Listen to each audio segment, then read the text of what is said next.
Board के class 12th के सभी विद्यार्थी ध्यान दें। आज इस वीडियो में इतिहास का आपका जो पेपर है वो हम पढ़ने वाले हैं। एकदम आपको रियल क्वेश्चन इस वीडियो में मैं बता रही हूँ। किस तरह के क्वेश्चन आपको एग्जाम हॉल में देखने को मिलेंगे, फुल सॉल्यूशन के साथ पढ़ेंगे।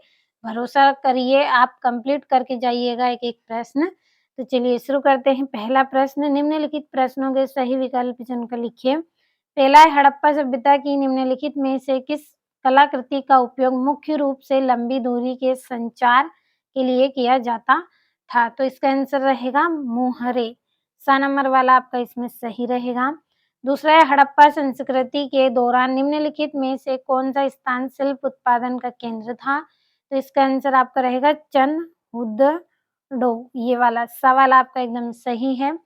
तीसरा है, निम्नलिखित में से किस बौद्ध स्तूप को भोपाल के शासकों द्वारा प्रदान की गई धनराशि से संरक्षित किया गया था? तो सांची स्तूप। अगला है, गंधार कला किससे संबंधित है? तो जो गंधार कला है वो बौद्ध धर्म से संबंधित है। अगला आपका प्रश्न है, प्रजाप्रस्थि की रचना करने वाले हरिसेन निम्नलिखित में से किस शासक के दरबारी कवि थे? तो ये किसके कवि थे? इसका आंसर रहेगा समुद्रगुप्त। अगला है, the story of Indian archaeology किसने लिखा? तो यह किसने लिखा था? यह एस.एन. राव ने लिखा था। तो ये हो गए हैं सही विकल्प। बढ़ते हैं अगले प्रश्न की ओर।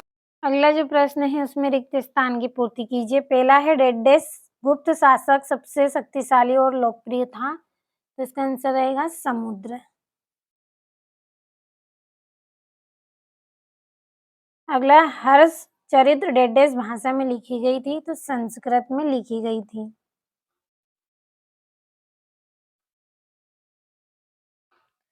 अगला है, महात्मा बुद्ध की शिक्षाएं डेडेस पीटक में रखी गई? तो सुत पीटक में रखी गई। सुत पीटक। अगला है, संस्कृत को विशाल पहुंच वाली भाषा के रूप में डेडेस ने वर्णित किया? अल बिरूनी ने। अल बिरूनी। यहाँ पे मैंने बिरूनी पे छोटी की मात्रा चढ़ा दी है, इस पे बड़ी की मात्रा आएगी, आप सही कर लीजिए। पांचवें, दक्षिण भारतीय वैष्णव संत डेडेस नाम से जाने जाते थे? तो ये अलवार नयनार नाम से जाने जाते थे। अलवार और दूसरा क्या है आपका? नयनार। अगला है आपका यहाँ से, सिंधु घाटी सभ्यता में सड़कों तथा नालियों को बनाने में डेडेस पद्धति का उपयोग किया जाता है? तो ग्रिड पद्धति का उपयोग किया जाता है। ग्रिड पद्धति।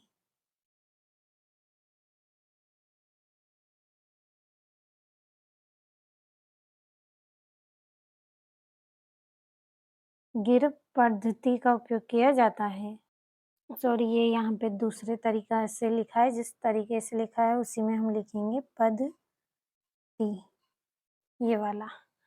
अगला है आपका, निम्नलिखित वाक्यों में सत्यासत्य लिखिए। पहला है, गुप्त वंश के काल में अधिकांश समाजवादी वैष्णव अनुयायी थे? तो ये सत्य है। तो चलिए जल्दी से बढ़ते हैं। दूसरा है, भूमि का वह भाग जो ब्राह्मणों को दान में दिया जाता था अग्रहार कहलाता था? सत्य रहेगा। तीसरा है, प्रथम शताब्दी ईस्वी में सोने के सिक्के कुषाण राजाओं ने जारी किए थे? सत्य है। अगला है, जैन आगम प्रकृति भाषा में लिखे गए? सत्य है। पांचवा है, नालंदा विश्वविद्यालय की स्थापना कुमारगुप्त प्रथम ने की थी? तो ये भी सत्य रहेगा आपका। और पाणिनि के अष्टाध्यायी पाली भाषा के व्याकरण का महत्वपूर्ण स्रोत है? तो ये आपका सत्य है, बाकी इसमें सारे सत्य हैं। अब बढ़ते हैं अगले प्रश्न की ओर, जिसमें जोड़ियां करनी है। पहली है किताब उल हिंद, तो इसकी जोड़ी आपकी रहेगी अल बिरूनी। दूसरी आपकी जोड़ी रहेगी फ्रांसा बर्नियर, तो इसकी जोड़ी रहेगी फ्रांस।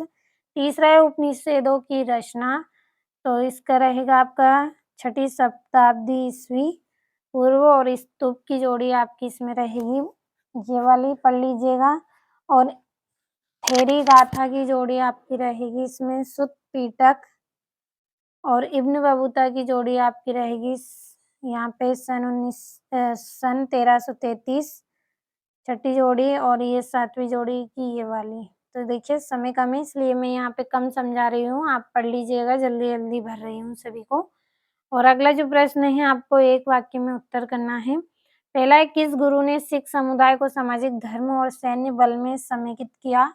गुरु गोविंद सिंह ने। तो मैं यहाँ पे ऊपर लिख रही हूँ गुरु गोविंद सिंह।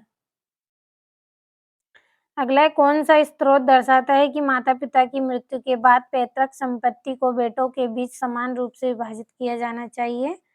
तो ये आपका रहेगा मनुस्मृति। मनुस्मृति। अगला है निम्नलिखित में से किस यात्री को मोहम्मद बिन तुगलक ने दिल्ली का काजी या अन्य न्यायाधीश नियुक्त किया था? तो इसका रहेगा इब्न बतूता। ये आपका दबा है इब्न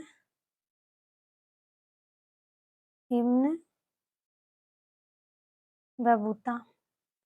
तो देखिए मैं जल्दी-जल्दी भर रही हूँ, आपको ध्यान से समझना है, अच्छे से पढ़ लेना है इनको।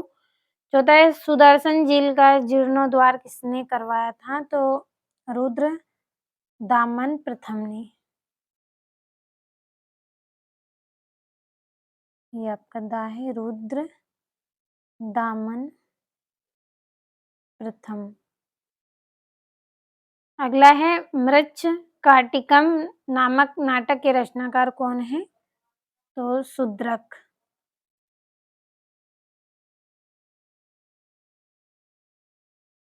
अगला है भिलासा टॉप्स नामक पुस्तक के लेखक हैं तो अलेक्जेंडर कनिंघम। अलेक्जेंडर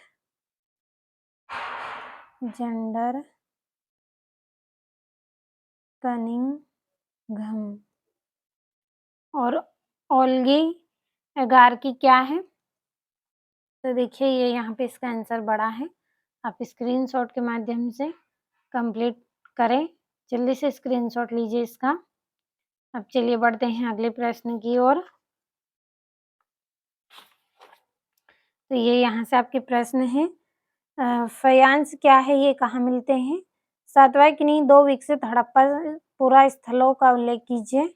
8वें में हड़प्पा लिपि की विशेषता लिखिए। 9वें में है कार्लिंग युद्ध का अशोक पर क्या प्रभाव पड़ा? स्क्रीनशॉट लीजिएगा। और मनुस्मृति में चांडालों के क्या-क्या कर्तव्य बताए गए हैं?